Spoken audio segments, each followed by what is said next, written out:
ગુજરાતના મુખ્યમંત્રી ભૂપેન્દ્ર પટેલે સરદાર વલ્લભભાઈ પટેલની 150મી જન્મજયંતિની ઉજવણીના ભાગરૂપે આયોજિત સરદાર પટેલની 150મી જન્મજયંતિની ઉજવણીના ભાગરૂપે રાષ્ટ્રીય યુનિટી માર્ચ પદયાત્રાનો કરમસદથી પ્રારંભ કરાવ્યો હતો। પ્રચંડ જનમેદની અને અદમ્ય ઉત્સાહ વચ્ચે શરૂ થયેલી આ 152 કિલોમીટર લાંબી પદયાત્રા કરમસદથી કેવડિયા સ્ટેચ્યુ ઓફ યુનિટી સુધી જશે। 6 ડિસેમ્બર એકતા નગર ખાતે પહોંચશે અને આ પ્રારંભ કાર્યક્રમમાં ત્રિપુરાના મુખ્યમંત્રી માનિક શાહ, આ સાથે જ કેન્દ્રીય મંત્રી અનુપ્રિયા પટેલ અને નીમુબેન બાંભણિયા સહિતના અનેક અગ્રણી અધિકારીઓની ઉપસ્થિતિ જોવા મળી હતી।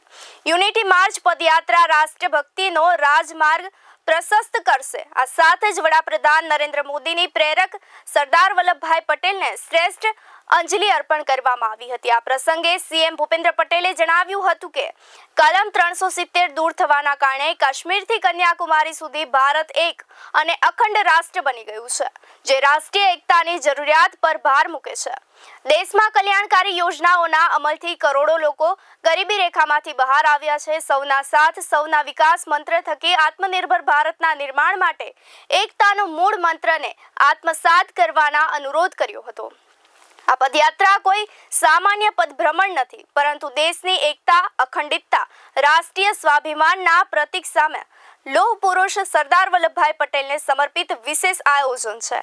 આ રાષ્ટ્રીય પદયાત્રાનું યુવાનોમાં દેશભક્તિ, એકતા અને જવાબદારીની ભાવનાને મજબૂત બનાવી શકે છે। સરદાર પટેલના 562 દેશના રજવાડાઓના વિલીનીકરણ દ્વારા અખંડ ભારતના નિર્માણના ઐતિહાસિક યોગદાનને યાદ કર્યું હતું।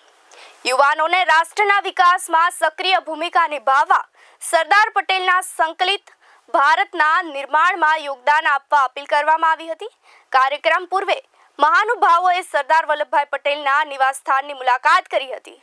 મુખ્યમંત્રી સરદાર પટેલના જીવન કવનને દર્શાવતા ગીતનું રિમોટ કંટ્રોલથી લોન્ચ કર્યું હતું। ટૂંકી ફિલ્મનું નિદર્શન કરવામાં આવ્યું હતું।